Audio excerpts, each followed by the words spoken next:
What's up, everybody? Pudge Fernandez here in Harlem, New York, with the one and only stand-up comedian, Phil Hunt. Hey, what's up, everybody? How you doing, Phil? I'm all right, despite the circumstances. You ready for 6 feet, 6 questions? Sure, let's go. All right, first things first, Phil. Yo, how's your health? How's your family? How's your mental state under this corona lockdown? Everything's good, like I said, despite the circumstances. Of course, everybody's worried about their finances. I actually lost 2 uncles back home in Indianapolis.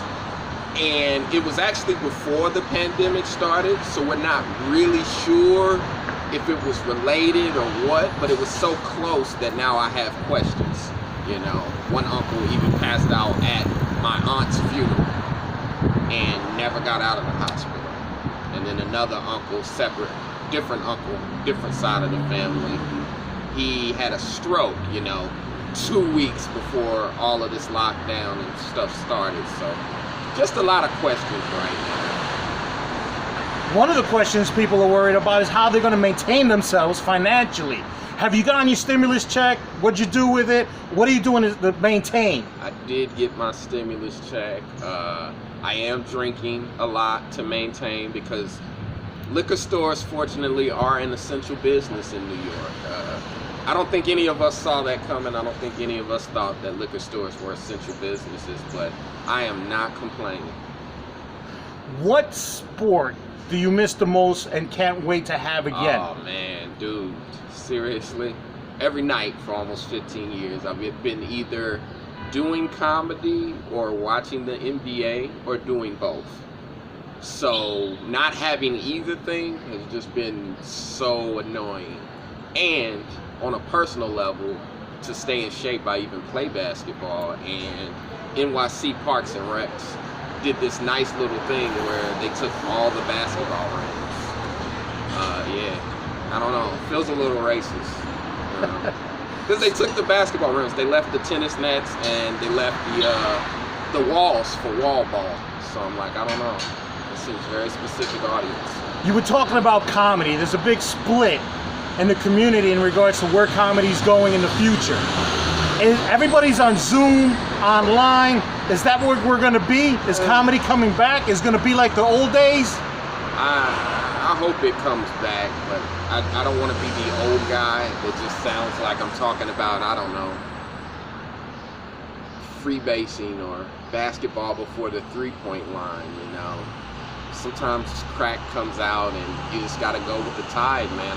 I hope Zoom isn't the wave, because I feel like Zoom is necessary and it's taught us all a new thing, and it will always be around now thanks to this whole thing.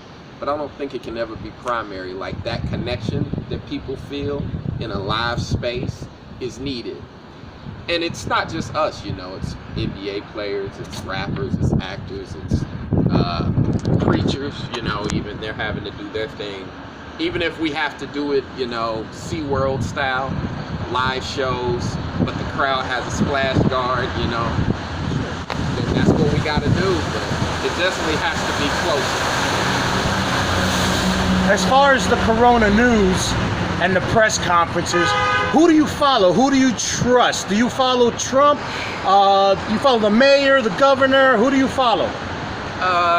I'd say I just go off emotion and off spirit. I'm a spiritual person, so I kind of just go off the vibes of what I'm hearing. I'm definitely not following the 5G people, because if that's the case, I think we'd all sacrifice our grandparents for faster internet, I definitely am not going to blame it on the 5G, but I do think, it's hard to follow one source. I feel like you got to get, you got to gather the information from everywhere and kind of take the best bits and pieces of it, Last question. You told me before we started that you just moved in with your girl, you're in a relationship, but then Corona hit. Is it helping? Is it hurting? What's happening? It's been interesting, to say the least. It's been interesting, to say the least. That's all I can say for that. Interesting. Good last question. Guys, Pudge Fernandez, Phil Hunt, here in Harlem. 6 feet, 6 questions. Stay tuned for another episode.